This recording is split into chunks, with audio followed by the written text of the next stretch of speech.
नमस्ते। आयुर्वेद शास्त्र व्यवहार 5वां भाग। इसमें हम देखेंगे अभी वैद्यक व्यवहार के दृष्टिकोण से रक्त धातु का क्रिया शरीर कैसा है। रक्त धातु का क्रिया शरीर की शुरुआत करेंगे रस रंजनात् रक्तम, यानी रस धातु का रंजन होकर रक्त बनता है। तो रस का रंजन होकर जब रक्त बनता है तो क्या सिर्फ वर्ण में परिवर्तन है कि रंजन शब्द से कुछ अलग चीज भी यहां पर बतानी है, कुछ अलग बदलाव भी आता है रस से रक्त में। कोई भी पचन जब होता है तो पचन यानी परिणमन, परिणमन ट्रांसफॉर्मेशन, एक चीज दूसरी चीज में बदल जाती है। ये जो बदलना है तो रस से रक्त में क्या क्या बदलाव आते हैं। एक तो सबको पता है कि रस का वर्ण और रक्त का वर्ण, तो रक्त वर्ण आना यानी आरक्तता आना, ये रस में आने का बदलाव है। तो जब कभी हम इसको पढ़ते हैं रस रंजनात् रक्तम, तो रस का रंजन होकर रक्त बनता है। तो सिर्फ रक्त को लाल हो गया तो रक्त बन गया, इतना ही बदलाव है कि और कुछ बदलाव आते हैं इसमें। पित्तोष्मणः सरागेण रसो रक्तत्वम ऋच्छति। ये चरक चिकित्सा गृहिणी चिकित्सा में दिया हुआ श्लोक है। इस पर एक पाठ भेद में ये श्लोक मिलेगा आपको, इस पर टीका नहीं है। पित्त उष्मणः, पित्त के उष्मा से रस को रक्तत्व प्राप्त होता है। उष्मा गुण का रक्त यानी पित्त का उष्ण गुण का यहां पर स्पष्ट उल्लेख है। और एक रेफरेंस यहां पर दिया है सुश्रुत सूत्र स्थान 14 में, स खलु आपो रसो यकृत प्लिहान प्राप्य रागमुपेति रंजितः तेजसा। तेज धातु से आपः शरीरस्थेन देहिनाम, शरीरस्थ जो आप है उसका तेज से रंजन होता है। अव्यापन्नः प्रसन्नेन रक्तम इत्याभिधीयते। ये जो अव्यापन्न रस भी और रक्त भी, और यहां पर जो बताया हुआ है आपः, जो रस का उल्लेख है यहां पर, रंजितः तेजसा त्वापः शरीरस्थेन देहिनाम, अव्यापन्नः उसमें कोई विकृति ना हो, प्रसन्नेन रक्तत्वम अभिधीयते, उसको रक्त हम बोलेंगे। यही और रेफरेंसेस कुछ देखेंगे।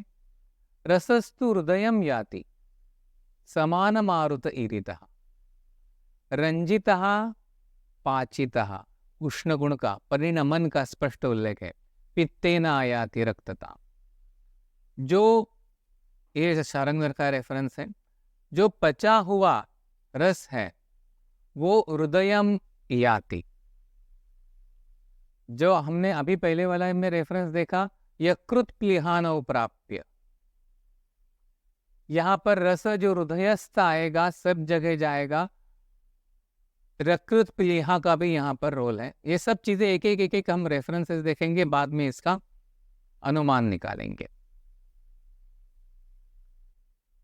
विसृता द्रवता रागः स्पंदनम लघुता तथा भूम्यादीनाम गुणा ही येते।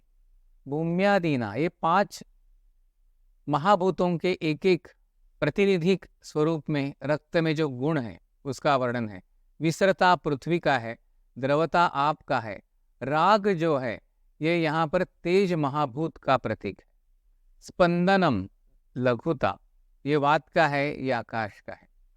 तो यहाँ पर जो राग आरक्तता बताया है, इसको तेज महाभूत का एक प्रतीक स्वरूप, एक प्रातिनिधिक स्वरूप यहां पर सुश्रुत ने बताया है।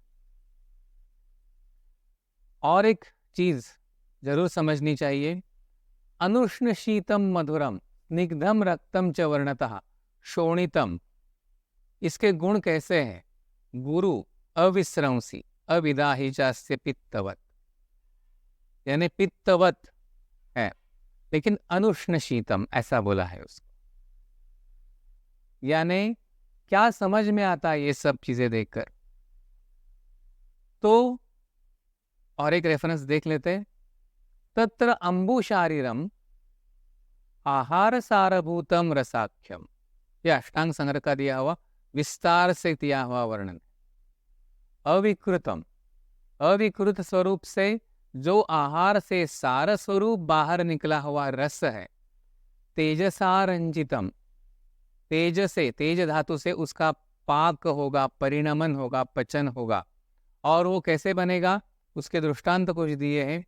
इंद्र गोपाकारम शशशोणितवत गुंजाफलवत आलक्तक यानी लाक्षावत पद्मवत सुवर्णवर्णम तप्त सुवर्णवत धौतम च विरज्यमानम, जो धोने के बाद निकल जाता है।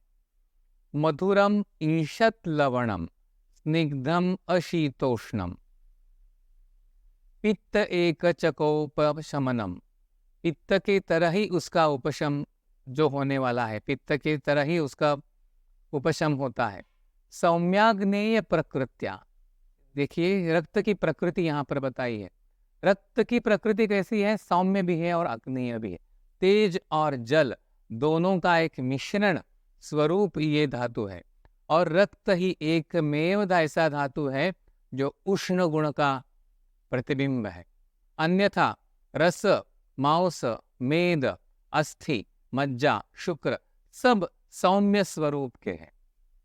रक्त में ही उष्ण गुण की प्रतिचिति है। इसलिए ये कैसा है रस?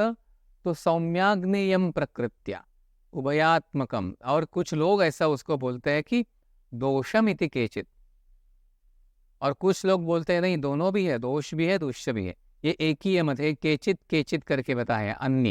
ये अष्टांग संग्रह का रेफरेंस। तो रस से जब रक्त बनता है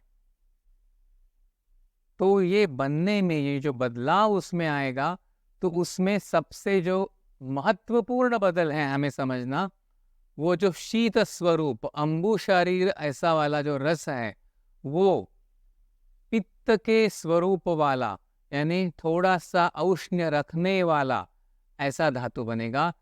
तो शीत से ये उष्णता उसमें जाने वाली है, आने वाली है रक्त में।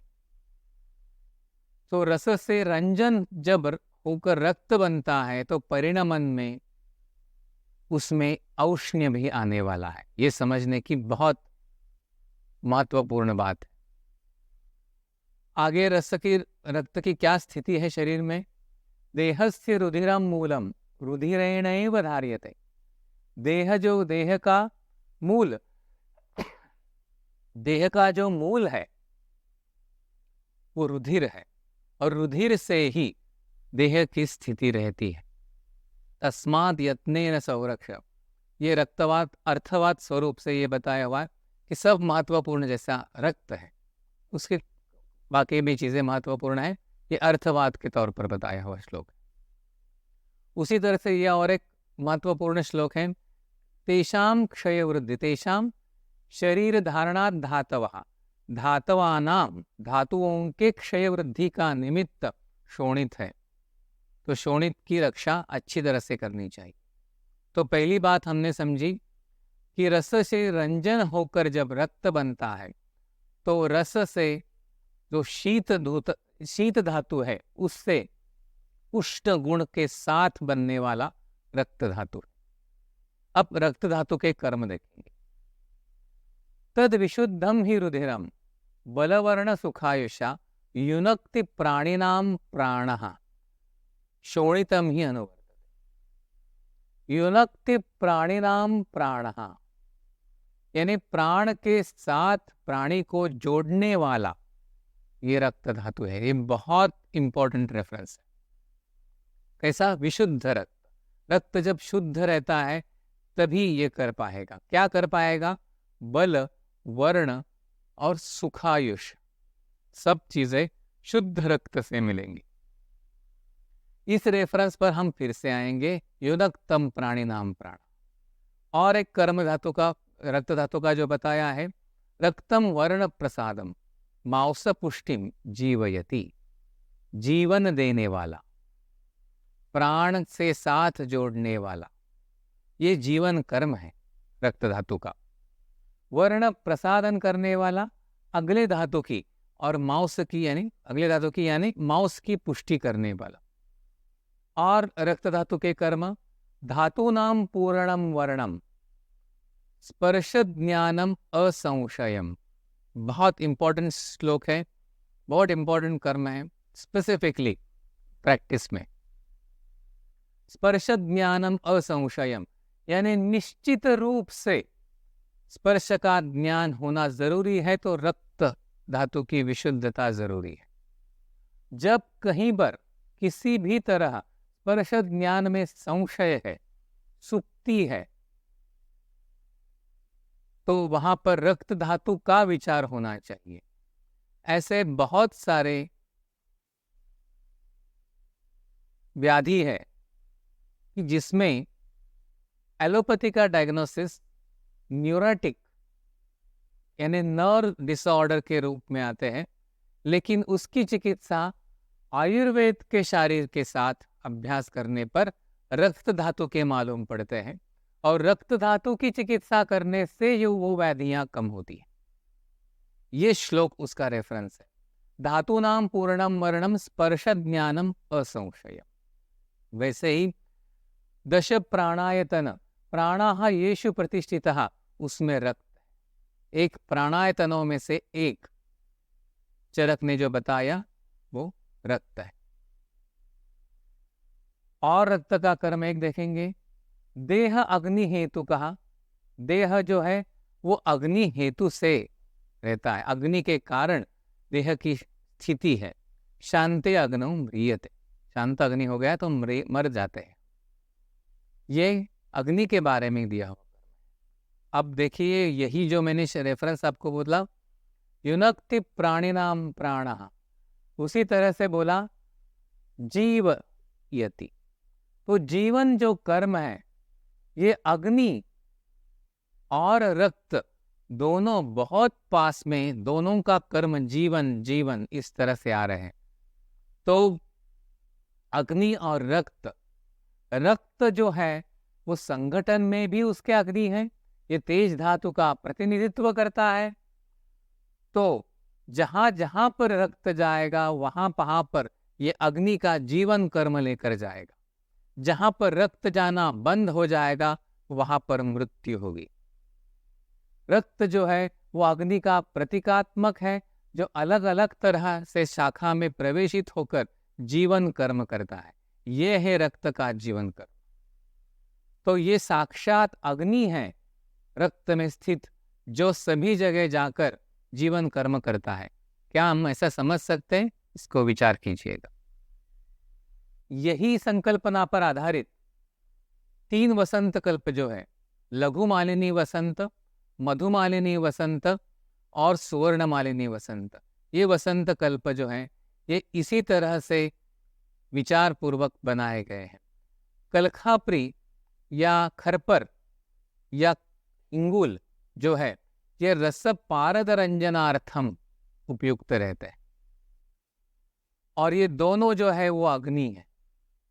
ये रंजनार्थ है जो रस की तरफ जाएगा, रक्त की तरफ जाएगा, और ये अग्नि को बढ़ाने वाले। इसलिए यदि रस धातु पर काम करना है तो लघु मालिनी वसंत उपयुक्त रहती है। उसी तरह से मांस, मेद, अस्थि और मज्जा पर काम करना है तो मधुमालिनी वसंत काम करती है। सुवर्ण मालिनी वसंत जो है वो रक्त पर या आखिरी वाला शुक्र पर अच्छी तरह से काम करेगा।